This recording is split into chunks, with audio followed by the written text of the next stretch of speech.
Matthieu, chapitre 21. Lorsqu'ils approchèrent de Jérusalem et qu'ils furent arrivés à Bethphagée, vers le mont des Oliviers, Jésus envoya 2 disciples en leur disant, « Allez au village qui est devant vous, vous y trouverez tout de suite une ânesse attachée et un ânon avec elle. Détachez-les et amenez-les-moi. Si quelqu'un vous dit quelque chose, vous répondrez, « Le Seigneur en a besoin. » Et à l'instant il les laissera aller. Or, tout ceci arriva afin que s'accomplisse ce que le prophète avait annoncé. Dites à la fille de Sion, Voici ton roi qui vient à toi, plein de douceur et monté sur un âne, sur un ânon, le petit d'une ânesse. Les disciples allèrent faire ce que Jésus leur avait ordonné. Ils amenèrent l'ânesse et l'ânon, mirent leurs vêtements sur eux, et Jésus s'assit dessus. Une grande foule de gens étendirent leurs vêtements sur le chemin. D'autres coupèrent des branches aux arbres et en jonchèrent la route. Ceux qui précédaient et ceux qui suivaient Jésus criaient « Hosanna, ô fils de David! Béni soit celui qui vient au nom du Seigneur! Hosanna dans les lieux très hauts! » Lorsqu'il entra dans Jérusalem, toute la ville fut troublée. On disait « Qui est cet homme ?» La foule répondait « C'est Jésus, le prophète de Nazareth en Galilée !» Jésus entra dans le temple de Dieu. Il chassa tous ceux qui vendaient et qui achetaient dans le temple, et il renversa les tables des changeurs de monnaie et les sièges des vendeurs de pigeons.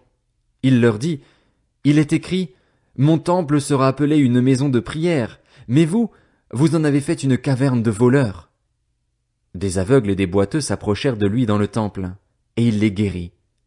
Mais les chefs des prêtres et les spécialistes de la loi furent indignés à la vue des choses merveilleuses qu'il avait faites et des enfants qui criaient dans le temple, Hosanna, ô fils de David! Ils lui dirent, Entends-tu ce qu'ils disent? Oui, leur répondit Jésus. N'avez-vous jamais lu ces paroles?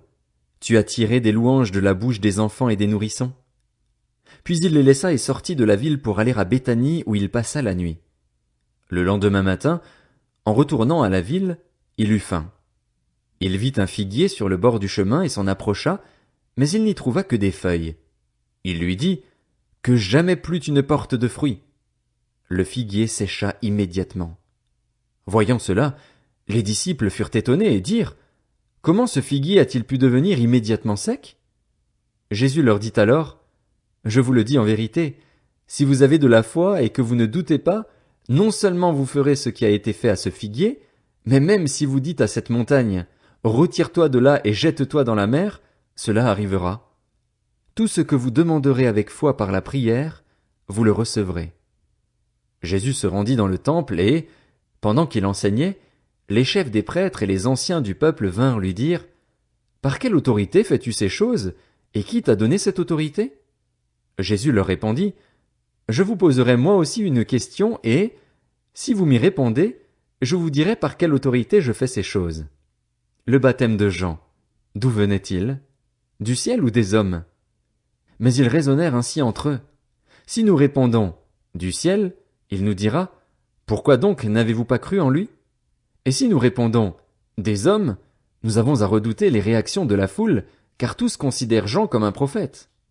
Alors ils répondirent à Jésus « Nous ne savons pas. » Il leur dit à son tour « Moi non plus, je ne vous dirai pas par quelle autorité je fais ces choses. » Qu'en pensez-vous? Un homme avait 2 fils.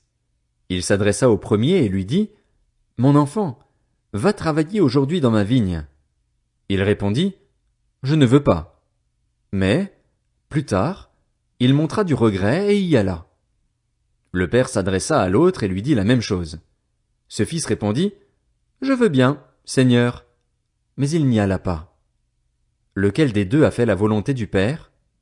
Ils répondirent, « Le premier. » Et Jésus leur dit, « Je vous le dis en vérité, les collecteurs d'impôts et les prostituées vous précéderont dans le royaume de Dieu, car Jean est venu à vous dans la voie de la justice et vous n'avez pas cru en lui.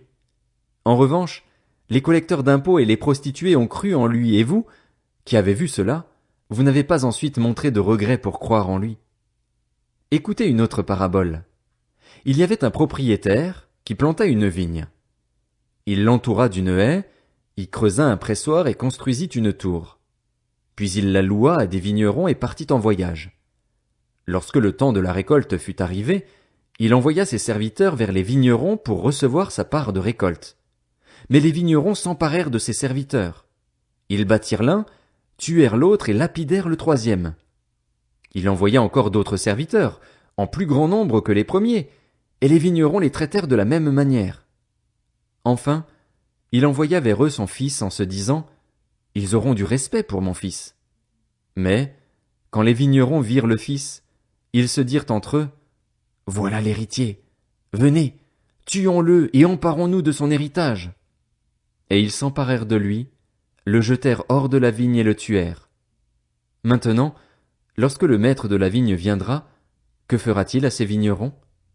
Ils lui répondirent, il fera mourir misérablement ces misérables, et il louera la vigne à d'autres vignerons qui lui donneront sa part de récolte au moment voulu. Jésus leur dit, n'avez-vous jamais lu dans les Écritures, la pierre qu'ont rejetée ceux qui construisaient est devenue la pierre angulaire. C'est l'œuvre du Seigneur, et c'est un prodige à nos yeux. C'est pourquoi, je vous le dis, le royaume de Dieu vous sera enlevé et sera donné à un peuple qui en produira les fruits. Celui qui tombera sur cette pierre s'y brisera, et celui sur qui elle tombera sera écrasé. Après avoir entendu ces paraboles, les chefs des prêtres et les pharisiens comprirent que c'était d'eux que Jésus parlait. Ils cherchaient à l'arrêter, mais ils redoutaient les réactions de la foule, parce qu'elle considérait Jésus comme un prophète.